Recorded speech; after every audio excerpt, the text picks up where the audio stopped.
All right, fifth grade. So today what we're going to do is we're going to kind of move forward with our narrative essays. We talked about picking a topic on Wednesday. You should have picked a topic. Hopefully you feel confident about that topic. You feel like it's something that you're going to be able to tell a story about, something about that happened in your life. Today what we're going to do is we're going to fill out a plot diagram about that story that you picked, that memory that you picked. Okay? So make sure for today, when we're doing this work, that you have open. Here's Google Classroom. If you go to Wednesday, not November anymore, December 2nd, if you go to Let's Pick a Narrative Topic, that is what you're going to need in order to do the work for today. Okay, so open that up. You should look something similar to this. This one is mine. Okay. If you remember what we talked about, is we talked about two memories, a happy memory, and then also an unhappy memory. Okay. Then what we did down here is we picked which one of those two do we want to decide to write about. Okay. For me, the one that I chose was the memory from when my grandma passed away. That's what I decided to write about. Okay. I also talked about the climax. What is the most important event of the story? What are some important things that happened before the climax? What are some important things that happened afterwards? And what did I learn? Okay, so today what we're going to do is we're going to go to this narrative plot diagram for today, and we are going to fill this out together. Okay, now mine is not going to look like yours. They're going to look very different, right? Because I chose a different story. My story is going to be about when my grandma passed away. You're going to talk about this memory that you picked. Okay, so first, you should put your name up here. Okay, then I want you to move this circle to which block you're in, whether you're in block A or you're in block B. So if we go back to Let's Pick a Narrative Topic, so when you picked, the first thing that we talked about was what did we pick and why? Okay, it's important. The first thing that we're going to do is we are going to do the exposition of our plot diagram. Okay, the exposition is pretty easy. If you remember when we talked about this earlier in the year, when we did our plot diagram for holes, we talked about how the exposition is the setting, where and when does this take place, and then who was involved. Who were the characters that were there? All right, so here we go. We'll start with setting. So for me, I'm thinking about where and when the story took place. Okay. For the exposition, I am not going to write incomplete sentences. Okay. This happened in Sioux Falls, and this happened in 2006. So you'll tell me where this took place and when. Okay, and if you want to add some more details, you can. I believe it was May. It was around Mother's Day. It was May 2006, and it happened in Sioux Falls. That's where my grandma lived. That's where I lived at the time when I was going to school. Okay. The characters: me, my grandma, and my family. I was there, obviously. My grandma was there as well. And then my family was there too. My cousins, aunts, and uncles, all of them were there. Okay. All right. So that is the exposition.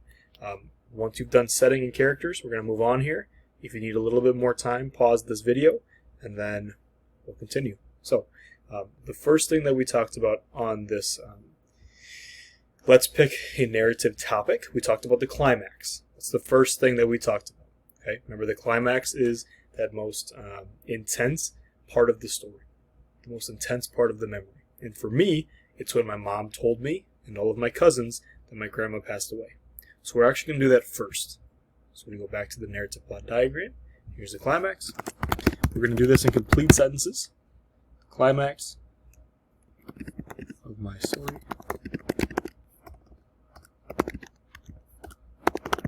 is when my mom my grandma told me and my cousins, my cousins, that my grandma had passed away. Okay, I'm going to make this font way smaller, so I want to fit in the box. Okay, so we're actually going to change this to 8 for all of them.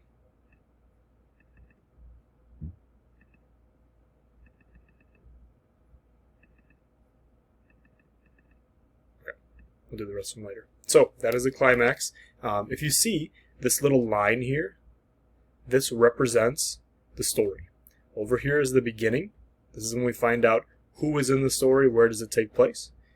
Okay, and then it kind of progresses, and then the climax is kind of in the middle, usually the middle, kind of towards the end. It's the most intense part of the story. Okay, so that is the climax. I want you to think about what your climax was that you, for the memory that you picked. And now we're going to talk about the rising action. Okay, so we go back. These three things that happened before the climax, these are the rising actions. Okay, so we're going to do that right now. So the first rising action was that my grandma was very sick. She had cancer. So rising action number 1. My grandma is very sick.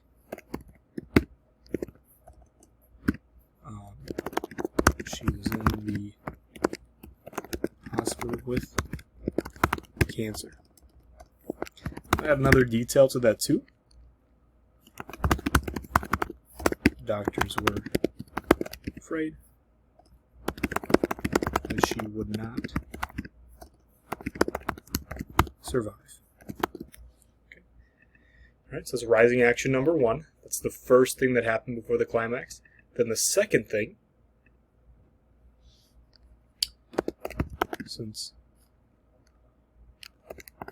it was not looking good, which means it was not looking good that my grandma was going to survive. Space here. My entire family came to visit her. Okay.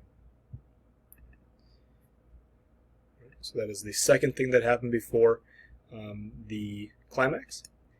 Then, all of my cousins had pizza at my house while the adults were at the hospital saying goodbye. So, the adults went to the hospital, and me and my cousins ate pizza. Oops. Oh my goodness.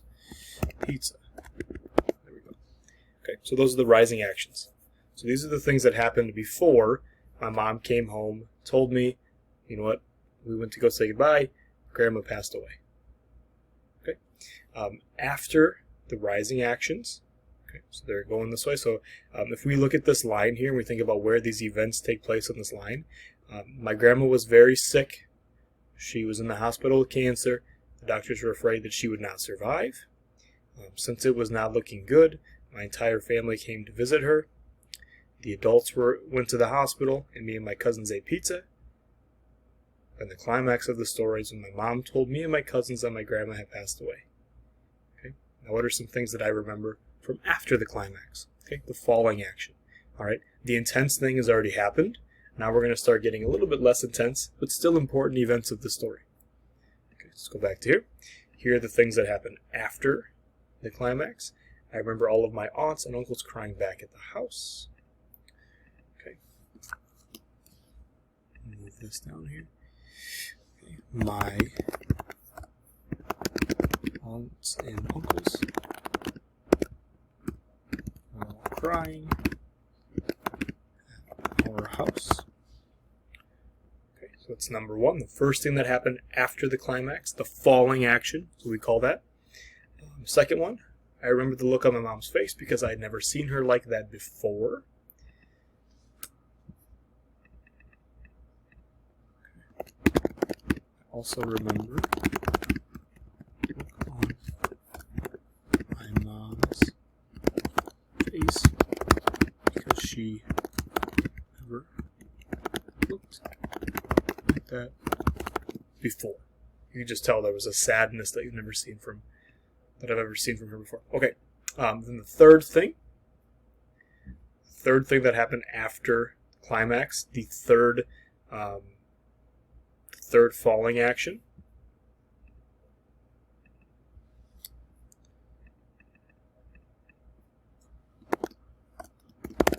Last, we had a funeral in her hometown a few days later. Okay, so this is what happened in my story. I've told you where it is, when, who was there. Here's some things that started to happen in the story that started to kind of get a little bit intense. Here's the climax, the most intense part of the story. And then here's some actions that happen afterwards that aren't as intense, not as dramatic, but they are very important. Okay. And the last thing is, what did we learn from this event? Okay. Very important part. And I had said on this one, I learned to spend more time with my loved ones. Okay. So from this event, I learned to spend more time with people that I love. Okay, so here is what we did: is we have taken that memory from your life and we have put it on this diagram in a way that organizes our thoughts. Okay, as we continue here, as we continue with writing our essay, we're going to be looking back at this plot diagram a lot. Okay, this is really going to help us to get ready to write our essays. Now, we're not ready yet. We have a lot of things that we want to add to our essay, but this is going to be the place where we start. We start to organize our thoughts. Okay, if you're stuck on this and it's confusing, remember that I have office hours at 10 a.m. to 11. I'm always available to help you out, even if you don't really need help, but you want to come and just have me check it out or see how it's going. That is totally all right too. Okay. If you have any questions, please let me know.